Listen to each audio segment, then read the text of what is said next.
На 16 март Кристијан Панов го загубил својот брат во пожарот во Пулс, а денеска сведочеше за тоа што се случувало кобната вечер. Бил надвор кога настанал пожарот, па се обидел да се врати да го спаси брат му кој бил шанкер. Не успеал, но раскажа дека во Пулс често биле пуштани малолетници. Картите ги продавал братот на сопственикот кој е меѓу обвинетите, а контрола на тоа кој има карта вршело обезбедувањето. Лазар од обезбедувањето пружеше помош на многу луѓе од стампедото. Не сум сигурен дали во него беше заглавен газда Деко или брат му Тодор, но и него го спасивме. Сите беа во паника и шок, сакаа да излезат, беа заглавени помеѓу двете врати, а многу од нив и на скалите.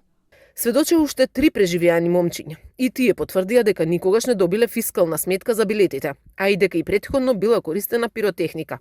И вечерта, но и претходните вечери, имало полиција во диското.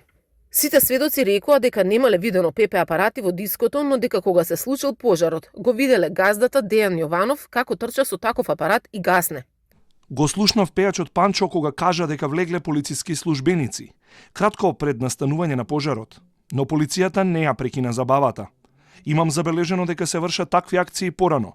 Ми барале и мене лична карта. Имам видено и цивилни и униформирани полицајци.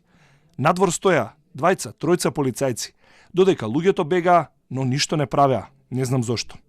На почетокот на судењето, родителите на жртвите беа опоменати да не го нарушуваат мирот во судницата. Адвокатката на првообвинетиот Дејан побара да ги отстранат ако гласно реагираат. Дека обвинетиот требало да одговара за небрежност, а не за тешки дела, дека немал свест за врските. И најболната реченица која не упативте, за вас тоа е монструм, а за мене е обичен човек.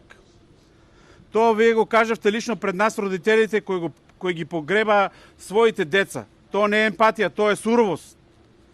Ако сега тврдите дека вашиот лик бил злоупотребуван во небулозна форма, тоа тврдење не е само нетошно, тоа е потценување на нашата интелигенција. Судиката Дијана Груевска не дозволи да сведочи уште едно момче, бидејќи обвинителството не го најавило како сведок за денеска. Ваква одлука донесе по барање на адвокатите. Следното рочиште за трагедијата во која во Кочанската дискотека загинаа 63 луѓе продолжува следниот понеделник. На обвинителна клупа седат 35 мина.